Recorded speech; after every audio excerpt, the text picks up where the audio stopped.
بسم اللہ الرحمن الرحیم۔ تمام تعریفیں اس اللہ رب العزت کے لیے لائق اور زیبا ہیں جو تمام جہانوں کا بنانے والا اور اسے پالنے والا ہے۔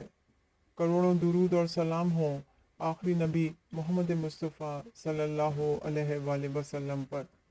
السلام علیکم ورحمۃ اللہ وبرکاتہ ناظرین اور سامعین، آج کی ہماری گفتگو کا عنوان سورہ انفطار کی برکات اور فضیلت ہے۔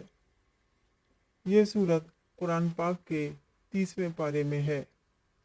اس کے فضائل میں یہ ہے کہ اس کے پڑھنے سے قیامت یاد آتی ہے۔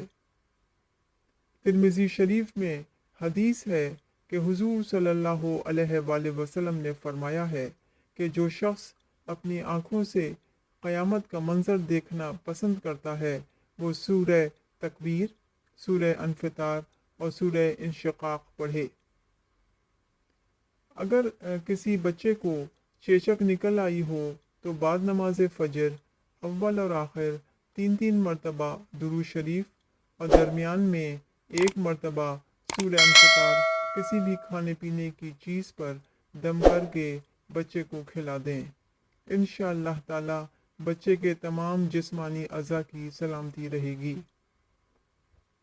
جو بچہ مدرسے یا اسکول سے بھاگتا ہو تو یہ سورت کاغذ پر لکھ کر بطور تعویذ بچے کے گلے میں ڈال دیں۔ انشاءاللہ تعالی بچہ بھاگنا چھوڑ دے گا۔ اس کے علاوہ اس تعویذ کی تاثیر یہ بھی ہے کہ بچے پر آسیب وغیرہ کا اثر نہیں ہوگا۔ ہر حاجت کے پورا ہونے کے لیے بعد نماز عشاء اول اور آخر 11 مرتبہ درود شریف اور درمیان میں 11 مرتبہ یہ سورت پڑھیں۔